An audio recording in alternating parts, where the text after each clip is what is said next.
में तीन बहनें मीनू, पिंकी और टुनटुनी रहा करती थी।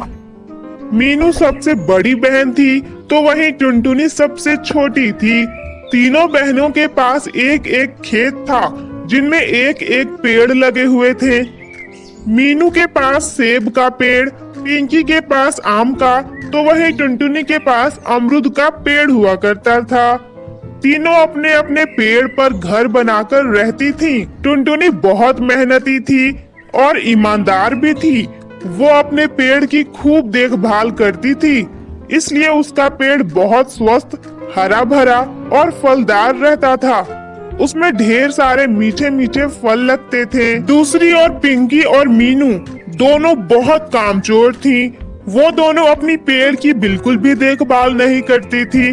वो दोनों बस दिन भर गप्पे मारा करती थी।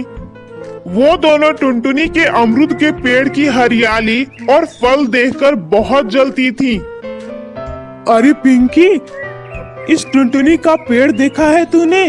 उस अमरूद के पेड़ में तो अमरूद भरे पड़े हैं और हमारे पेड़ में तो कुछ भी नहीं लगता है, बस पत्ते ही निकले हैं। मुझे उस पेड़ को देखकर बहुत जलन होती है। अगर हम दोनों खाने को तरस रहे हैं तो टुनटुनी को भी तरसना चाहिए। ऐसे भी वो तो हमारी छोटी बहन है। हाँ हाँ मीनू दीदी, तुम सही कह रही हो। जलन तो मुझे भी होती है, लेकिन आखिर क्या कर सकते हैं, समझ नहीं आता हम इसमें क्या करें। मेरे पास एक अच्छा उपाय है पिंकी। चल हम एक काम करते हैं, हम एक जहर वाली पुड़िया लाकर उस पेड़ के ऊपर डाल देते हैं। वो पेड़ कुछ दिनों में बहनों ने प्लान बनाया और रात को जब टुनटुनी सो गई तो वो उसके पेड़ के पास जाते हैं और उसमें जहर डालकर वहाँ से दुम दबाकर भाग जाती हैं। टुनटुनी को इस बात का पता नहीं चला। कुछ दिन ऐसे ही बीत गए। एक दिन ऐसा आया कि उस पेड़ में से सारे पत्ते झड़ गए और टुनटुनी का पेड़ पूरा सूख गया। उसका घर भी टूट गया। टुनटुनी को ये देखकर बहुत हैरानी हुई। वो बहुत दुखी हुई। हाय राम, ये क्या हो गया? मैंने अपने पेड़ की इतनी देखभाल की, इसकी इतनी सेवा की, फिर भी पता नहीं मेरे पेड़ को क्या हो गया है। मुझे तो लगता है ये किसी की साजिश है, वरना मेरा पेड़ तो बहुत स्वस्थ था। उसे कैसे कुछ हो सकता है? कुछ ही दिनों में देखते ही देखते ये पेड़ ऐसा सूख गया। नहीं नहीं, ये कैसे हो गया? तभी वहाँ पर टुनटुनी की बहनें पिंकी और मीनू चिड़िया वहाँ आती हैं और कहती हैं, टुनटुनी, तेरा पेड़ तो बिल्कुल सूख गया है। हमें इस बात का बहुत दुख है टुनटुनी। अब तो ये पेड़ पूरा मर चुका है और ये फिर से हरा भरा तो होने से रहा। चल एक काम करते हैं, हम इस पेड़ की लकड़ियाँ तोड़कर अच्छा सा मजबूत घर बना लेते हैं। वैसे भी हम दोनों बहनों का घर बहुत कमजोर हो गया है। इसकी लकड़ियों से अपना घर बना लेंगे तो हमारा घर मजबूत हो जाएगा। और अब तू इस सूखे पेड़ का क्या करेगी? हाँ हाँ टुनटुनी, मीनू दीदी सही कह रही है। हम दोनों यहाँ इस पेड़ की लकड़ियाँ लेने आए हैं ताकि हम इससे अपना मजबूत सा घर बना सके। अब तो तेरे पास घर नहीं है ना, चल तू हम दोनों के साथ ही रहना। कुछ दिन तू मेरे घर में रह लेना और कुछ दिन तू मीनू दीदी घर में रह लेना। टुनटुनी अपनी दोनों बहनों की साजिश समझ गई। वो कहती है, वाह मेरी बहनों वाह, अब मैं समझी मेरा पेड़ कैसे सूख गया। मैंने तो तुम दोनों को नहीं बताया ना कि मेरा पेड़ सूख गया है, फिर तुम दोनों को कैसे पता चला? इसका मतलब जरूर तुम दोनों ने ही मेरे पेड़ के साथ कुछ किया है। तुम दोनों खुद तो अपनी पेड़ का ध्यान नहीं रखती और मेरे पेड़ को भी सुखा दिया।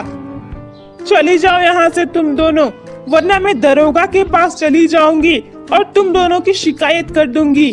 फिर तुम दोनों को जेल में बंद कर देंगे वो। दोनों बहनें डरकर वहाँ से भाग जाती हैं। टुनटुनी जल्दी से दवाई लेकर आती है और अपने पेड़ में डाल देती है। टुनटुनी ने फिर से अपने पेड़ की सेवा करना शुरू कर दिया। ऐसे ही बीत गए। इधर उन दोनों का पेड़ लापरवाही और ध्यान न रखने की वजह से पूरा सूख गया। उन दोनों का घर भी टूट गया। अब वो दोनों बेघर हो गई थी। उन्हें अपनी गलती का एहसास होने लगा था। दोनों खुद को कोस रही थी। कुछ दिन ऐसे ही बीत गए। इधर टुनटुनी का पेड़ वापस हरा भरा होने लगा और फल भी देने लगा। एक दिन टुनटुनी अपनी बड़ी बहन मीनू के पास अमरूद देने गई। तभी उसने देखा वहाँ पर सूखा हुआ पेड़ और टूटा हुआ घर पड़ा हुआ है, जिसके पास में ही मीनू और पिंकी दोनों उदास बैठी हैं। मीनू दीदी, पिंकी दीदी, तुम दोनों एक साथ हो? और ये क्या हो गया? ये पेड़ सूख कैसे गया और तुम्हारा घर कैसे टूट गया? अरे टुनटुनी, हम तुम्हें क्या बताएं? हम दोनों का पेड़ कमजोर होकर टूट गया है और ये सब सिर्फ हमारी गलती के कारण हुआ है। हम दोनों ने अपने पेड़ का ध्यान नहीं रखा, इस वजह से हमारे पेड़ कमजोर होकर ऐसे सूख गए और हमारा घर टूट गया। ऊपर से हमने जो तुम्हारे साथ किया, ये उसका भी फल है। हाँ हाँ टुनटुनी, मीनू दीदी सही कह रही हैं। ये सब हमारी गलती है। हमने तुम्हारे साथ बहुत गलत किया। हमने तुम्हारे पेड़ में जहर डाल दिया था ताकि वो सूख जाए और फिर तुम गरीब हो जाओ। हम तुम्हारे पेड़ से जलने लगे थे। हमें माफ कर दो टुनटुनी। दोनों बहनों ने टुनटुनी से खूब माफी मांगी। टुनटुनी ने उन दोनों को माफ कर दिया और बोली, मीनू दीदी, पिंकी दीदी, तुम दोनों मुझसे बड़ी हो और तुम दोनों मुझसे माफी मत मांगो। मेरे लिए तो यही खुशी की बात है कि तुम्हें अपनी गलती का एहसास हो गया है। चलो मेरे साथ, अब तुम दोनों मेरे ही घर में रहना। मैंने अपने पेड़ की बहुत सेवा की है। अब मेरा पेड़ फिर से हरा भरा हो गया है और उसमें फल भी लग गए हैं। चलो अब हम तीनों साथ में ही रहेंगे। टुनटुनी के बहुत कहने पर मीनू और पिंकी मान गई। फिर क्या था, तीनों बहनें एक साथ खुशी खुशी रहने लगती हैं।